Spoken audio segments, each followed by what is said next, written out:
गुरु तारो मुझे ऋषिस, करुणा करो, कर से दो आशीष, कर से दो आशीष। बोलिए देवादिदेव 1008 श्री आदिनाथ भगवान की जय। बोलिए देवादिदेव 1008 श्री शांतिनाथ भगवान की जय। बोलिए वर्तमान शासन नायक देवादिदेव 1008 श्री महावीर भगवान की जय। बोलिए प्रशांत मूर्ति आचार्य श्री शांति सागर छाणी महाराज की जय। बोलिए संत शिरोमणि आचार्य श्री विद्यासागर जी महाराज की जय। सराकोद्धारक राष्ट्र संत नव चेतना प्रदायक आचार्य श्री ज्ञान सागर जी महाराज की जय। जीने को तो हर लोग जिया करते हैं, पर जीने के ढंग अलग अलग हुआ करते हैं। कुछ लोग जीते हैं फुटपाथ पर जिंदगी, कुछ लोग महलों में गुजार देते हैं। संसार में अनंत जीव हैं, सभी अपने अपने तरीके से जीते हैं। चाहे वो मनुष्य गति के जीव हों, चाहे देव गति के, चाहे त्रियंच गति के, और चाहे देव नरक गति के जीव हों। हर व्यक्ति को जीवन जीने का तरीका बदलना चाहिए। आज के समय, पहले के समय में माँ पिता अपने बच्चों की अंगुली पकड़ करके मंदिर ले जाया करती थी, और जो बचपन से बच्चों की अंगुली पकड़ करके मंदिर ले जाएंगे, वह बच्चे वृद्धावस्था में माँ पिता को सम्मेश शिखर की यात्रा कराएंगे, गिरनार क्षेत्र की यात्रा कराएंगे, गोमटेश्वर बाहुबली भगवान के दर्शन कराएंगे। जो माँ पिता बच्चों के हाथ में बचपन से पूजन की थाली पकड़ाते हैं, वह बच्चे वृद्धावस्था में उनको भोजन की थाली पकड़ाते हैं। जिन बच्चों के हाथों में अगरबत्ती पकड़ा दी जाती है, वो हाथ कभी बीड़ी सिगरेट नहीं पकड़ पाते हैं, और जो हाथ मंगल कलश पकड़ते हैं, वह हाथ कभी शराब का प्याला नहीं पकड़ पाते हैं। जिन हाथों ने श्री जी का अभिषेक किया है, जिन हाथों ने प्रभु की पूजन की है, गुरुओं को आहार दिया है, उनके जीवन में कभी दुराचरण प्रवेश नहीं कर सकता है। इसलिए माँ पिता का कर्तव्य है कि वह अपने बच्चों को संस्कारित करें। ऐसे कोई कार्य माँ पिता को नहीं करना चाहिए जिसका गलत प्रभाव बच्चों के जीवन में पड़े। अगर पिता अपने बच्चों को ये कहते हैं कि शराब नहीं पीना चाहिए, गुटखा नहीं खाना चाहिए, तो सबसे पहले पिता को स्वयं इन बातों का आचरण करना होगा। लॉकडाउन के इस समय में यूं तो आप बहुत सारे शिविर के माध्यम से धार्मिक शिक्षा प्राप्त कर रहे हैं। श्रुत संवर्धन संस्थान के द्वारा भी 27 मई से जो शिविरों का आयोजन प्रारंभ हुआ है, उसके माध्यम से भी आप अनेक शास्त्री विद्वान आचार्य श्री ज्ञान सागर जी महाराज श्री के आशीर्वचनों से लाभान्वित हो रहे हैं। बहुत छोटी छोटी सी बातें आपके बीच बताने का प्रयास कर रहे हैं। हम भगवान के दरबार में जाते हैं, कैसे नमस्कार करना, नमस्कार क्यों करना। जब भी प्रभु के चरणों में आप नतमस्तक होते हैं, हमारे हाथों की मुद्रा विनय वंदना मुद्रा के रूप में होनी चाहिए। ऐसा लगना चाहिए जैसे आप सभी अपने हाथों में श्रीफल लिए हुए हों। सच्चे देव, सच्चे शास्त्र, सच्चे गुरु के चरणों में हमें नमस्कार करना चाहिए।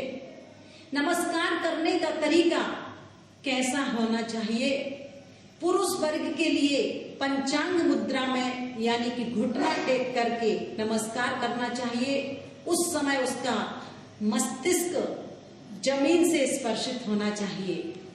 महिला वर्ग के लिए गवासन मुद्रा में बैठ करके नमस्कार करना चाहिए। आज हमारी ड्रेस बदल गई है, इसलिए कुछ युवा वर्ग भगवान के दरबार में जाते हैं और कहते हैं कि भगवान मेरा अटेंशन में प्रणाम स्वीकार कीजिए। मैं झुक नहीं सकता आपके चरणों में, चूंकि चुस्त मेरा पैंट है।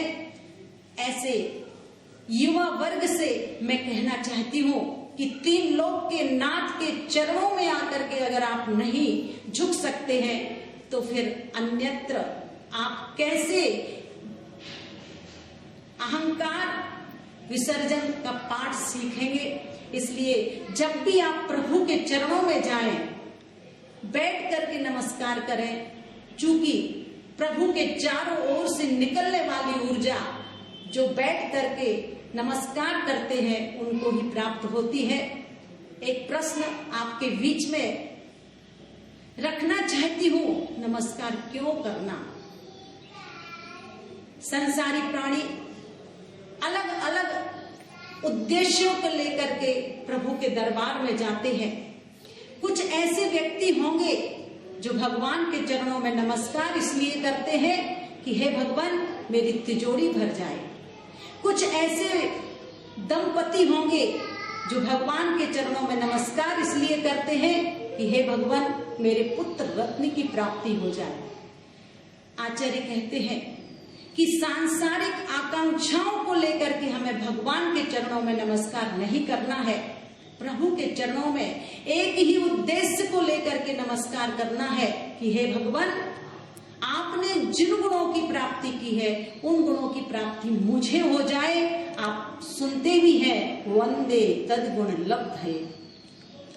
हे भगवान मुझे वो दौलत नहीं चाहिए जो दौलत आज हमारे पास है कल किसी और के पास चली जाए। मुझे वो दौलत नहीं चाहिए जिस दौलत के खातिर पिता पुत्र में अनबन हो रही है। एक भाई दूसरे भाई के प्रति प्रेम वात्सल्य से बात नहीं कर पा रहा है।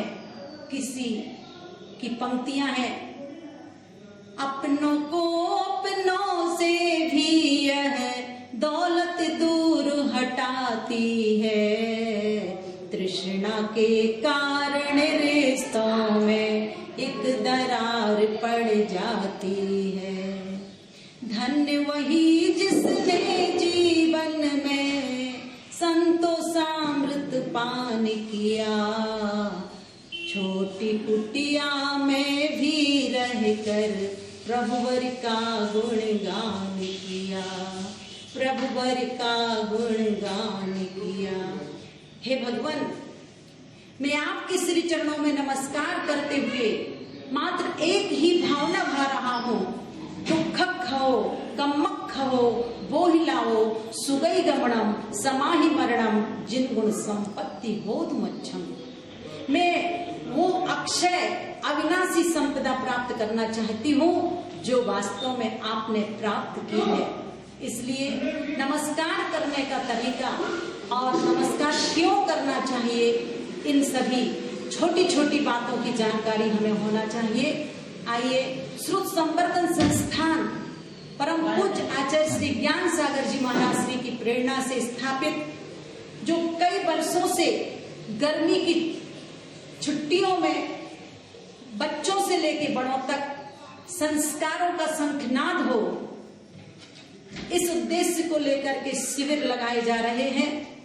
इस बार लॉकडाउन के कारण नगरों में जाकर ग्रामों में जाकर के शिविर नहीं लग पा रहे हैं, इसलिए आप घर बैठ करके इसका भरपूर लाभ लें। आइएगा, अगर हम खड़े खड़े प्रभु के चरणों में नमस्कार करते हैं तो आज से हम बैठ करके नमस्कार करें। ये मस्तिष्क कोई श्रीफल नहीं कि जहां चाहे आप फोड़ दें। सच्चे देव, सच्चे शास्त्र, सच्चे गुरु के चरणों में ही हमें अपना ये मस्तक झुकाना चाहिए और वास्तव में एक ही भावना के साथ हमें प्रभु के चरणों में झुकना है कि मुझे सांसारिक संपदा नहीं चाहिए है, मुझे तो अनंत चतुष्टय के धनी वो अनंत चतुष्टय रूपी संपदा चाहिए है जो हमेशा हमारे पास रहे, कोई उसको छीन नहीं सके। तो आज अपना समय हो रहा है, अपनी बात को मैं विराम दे रही हूँ। कल मैंने आप सभी से कहा था कि रात्रि को सोने से पहले 9 बार नमोकार मंत्र पढ़ करके सोना, प्रातः काल उठ करके 9 बार नमोकार मंत्र पढ़ना और 2 पंक्तियां प्रत्येक व्यक्ति को याद करनी है। मैं पुनः आपके बीच में प्रस्तुत कर रही हूँ। कोटि कोटि वंदने करूं, झुक झुक करूं प्रणाम, प्रातः उठ सुमिरन करूं 2400 भगवान। आप अकेले अकेले ना पढ़े, अगल बगल में जो भी सोएगा उनको भी प्रेरित करें कि रात्रि को सोने से पहले प्रभु नाम की गोली लेकर के सोएं, और प्रातः काल उठ करके भी सबसे पहले प्रभु नाम की गोली लें, ताकि हमारा दिन अच्छी तरह से व्यतीत हो। बोलिए देवादिदेव 1008 श्री महावीर भगवान की जय। सराकुट धारक आचार्य श्री ज्ञान सागर जी महाराज की जय। नमः सिद्धेभ्यः ज्ञानोपयोग विमलं विशदात्मरूपं सूक्ष्मं स्वभाव परमं यदनंत वीर्यं कर्मोगकक्षदहनं सुख सस्य बीजं वंदे सदा निरुपमं वरसिद्ध चक्रम। अहिंसा विश्व धर्म की जय। गुरुदेव आचार्य श्री सुमत सागर जी महाराज की जय। बंधु,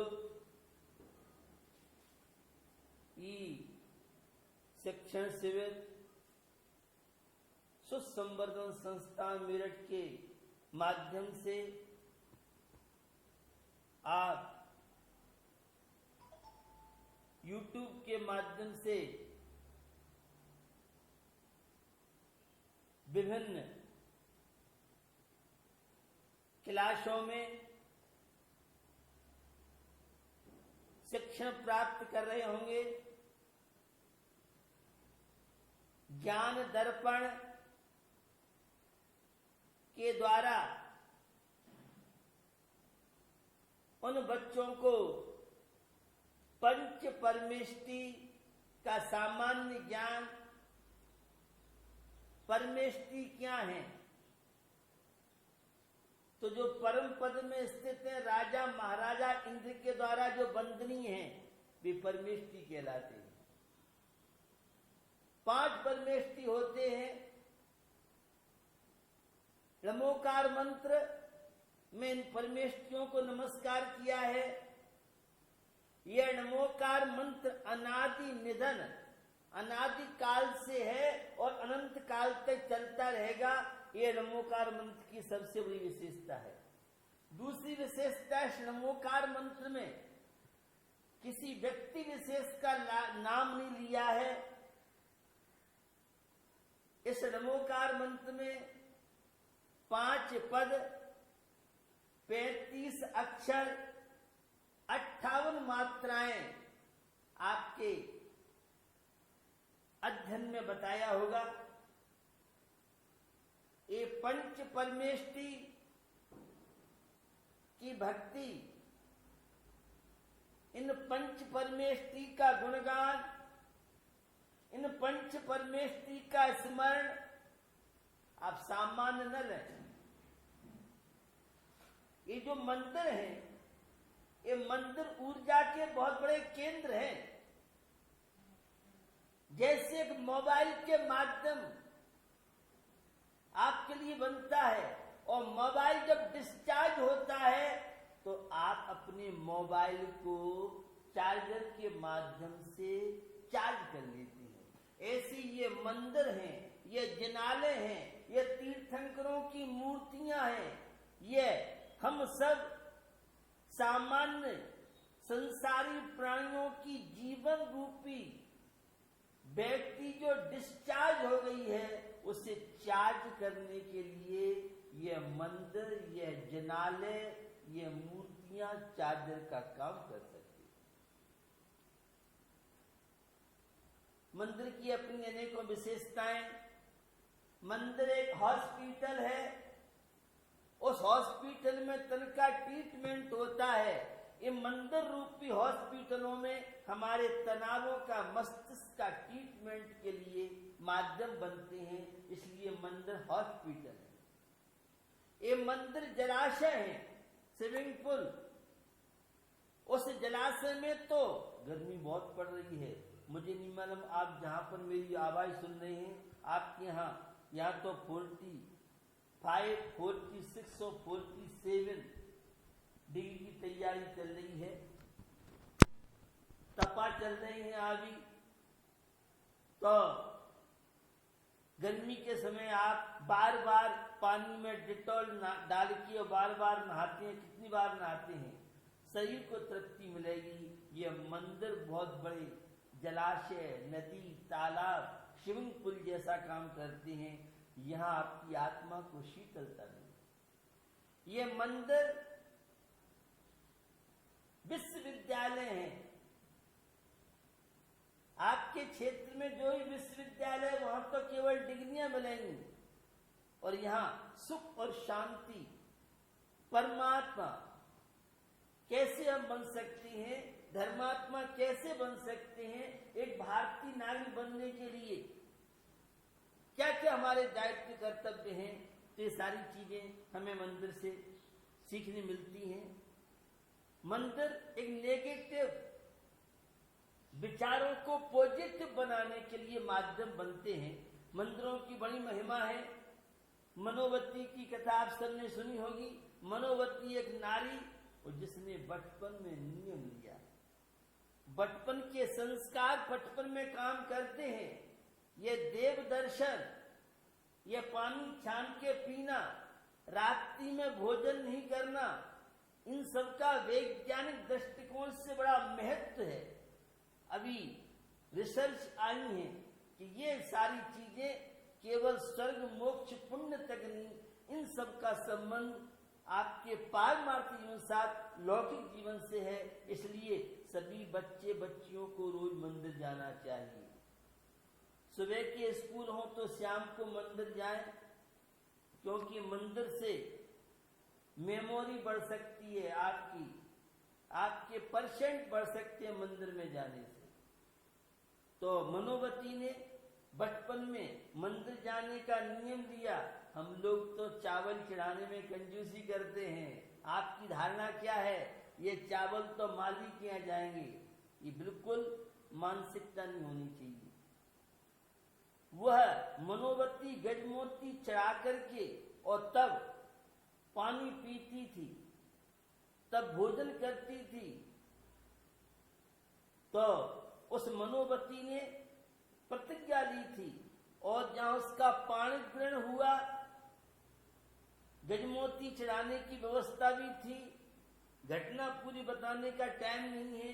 आपको आपके अध्यापक गण, अपनी परिवार में आप पूछ सकते हैं। मनोवती जब अपने पीहर में लौट के आई, पति के साथ गई और कई दिन तक सेम नहीं खाया, क्योंकि नियम था कि बिना देव दर्शन के कुछ खाऊंगी पीऊंगी। और उसके देव दर्शन के नियम का ऐसा प्रभाव हुआ, पति को भोजन तो कराती रही, उसे रात में स्वप्न हुआ। गजमोती की व्यवस्था, सारी व्यवस्था, जनालय की व्यवस्था, और वह बचपन के मंदिर के संस्कारों ने मनोवती को, और आगे जाके मनोवती और बुद्धसेन, वह कहानी लंबी है। बंधुओं, यह धार्मिक शिक्षण शिविर छेडाला की कल मैंने आपसे बात की थी। यह छेडाला ग्रंथ, जिसमें 6 प्रकार के छंदों के द्वारा बताया है, जिसमें 6 चैप्टर, 6 लेसन है। यह छेडाला सुख और शांति कैसे प्राप्त कर सकते हैं, कल मैंने बात बताई थी। पहली ढाल में चारवतियों के दुखों का वर्णन है, तो दूसरी ढाल में दुखों के कारणों का वर्णन है, मिथ्या दर्शन, मिथ्या ज्ञान, मिथ्याचार्य। तीसरी ढाल में सम्यक दर्शन का वर्णन है, एक मानवीयता, एक इंसानियत, आस्था, श्रद्धा। सम्यक दर्शन की बहुत परिभाषा है। आगम के प्रवेश में देखें तो प्रथमान योग के अनुसार सच्चे देव शास्त्र का श्रद्धान करना सम्यक दर्शन है। कल्याण योग के अनुसार देखें, अनंतानुबंधी क्रोध, मान, माया लोग, मिथ्यात्व, संप्रवृत्ति, 7 प्रकृति को उपसम 46 होता है, वो कर्णानुग का सम्यक दर्शन। चरणानुग का सम्यक दर्शन सच्चे देव शास्त्र के सिद्धांत के साथ अष्टंगों का पालन, 25 दोषों का परित्याग सहित जो सिद्धांत है वह चरणानुग का सम्यक दर्शन है। और द्रव्यानुग का सम्यक दर्शन पर द्रव्यंते भिन्नात्म, अथवा आचार्य अमृतचंद स्वामी के शब्द समय साकरस में ने तो उन्होंने चर्चा की सम्यक दर्शन भेद विज्ञान तय सिद्धा सिद्धा एक लिखेचन असही भाव तो बद्धा बद्धा एक लिखेचन।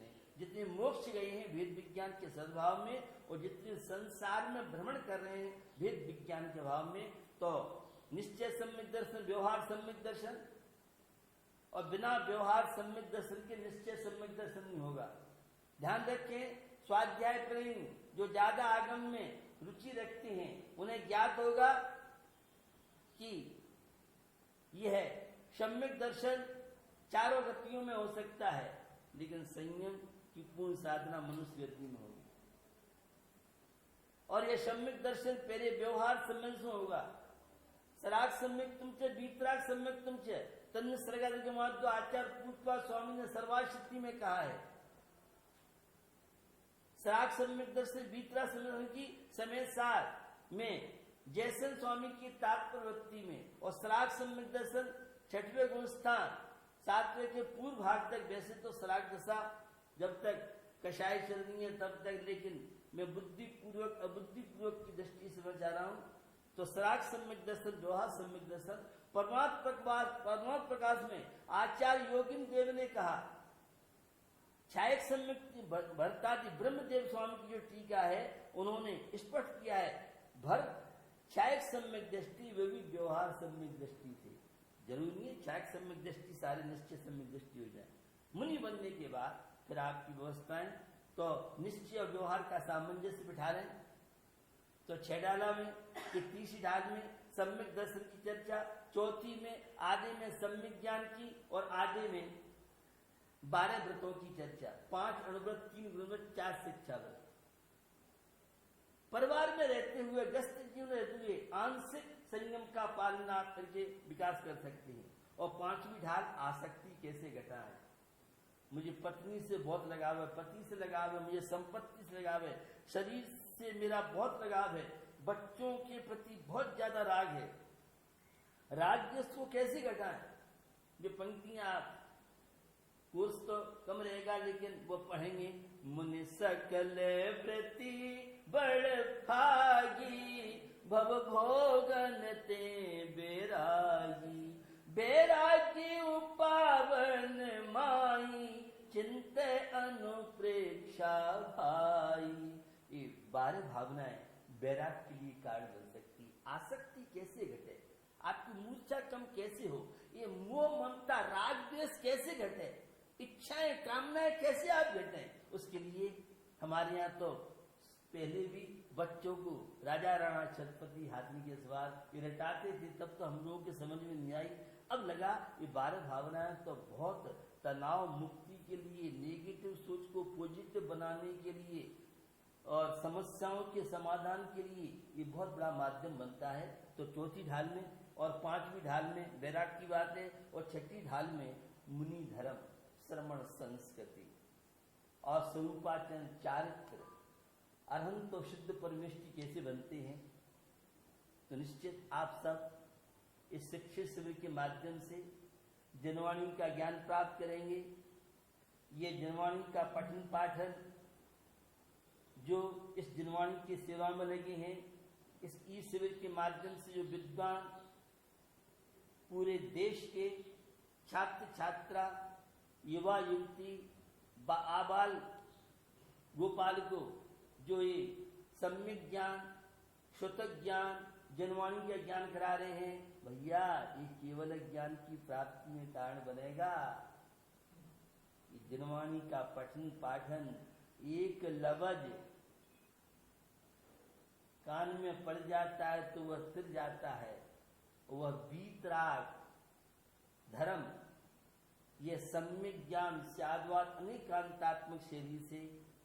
तो मुझे सारे अध्यापकों से अपेक्षा, छात्र अध्यापकों से वे बच्चों को कहानी के माध्यम से जो भी बातें प्रस्तुत करें उन्हें वैज्ञानिक तथ्यों के माध्यम से बताने का प्रयास करें। वर्तमान जो समस्याएं चल रही हैं, कल मैंने एक बात की थी बच्चों को दूध पीने के विषय में, बॉर्नवीटा आदि कई कंपनियों की जो दूध में पाउडर आती है बहुत खतरनाक है, घातक है, विज्ञापन में पता नहीं क्या क्या बढ़ा के बताते हैं। इसलिए प्लेन दूध, इलायची, बादाम, पिस्ता आदि डाल के दूध को बच्चों के लिए टेस्ट वाला बनाएं, लेकिन बच्चे कोई भी बच्चे इसे बॉर्नवीटा आदि दूध का उपयोग नहीं करें। फास्ट फूड इनसे बचने का प्रयास करें। और आपको मालूम है ये कोरोना वायरस ने लॉकडाउन में सिखाया कि घर में रहे लोग, प्रदूषण कम हुआ, घर में रहे, घर की चीजें खाई तो डॉक्टर परेशान हुए, पेशेंट नहीं आ रहा है। तो भैया घर की चीजें पसंद करें। जितनी छात्र छात्राएं हैं, जितनी युवती हैं मेरी बात सुन रही हैं, वो प्रयास करें घर की चीजें पसंद करेंगे आप, ठीक है।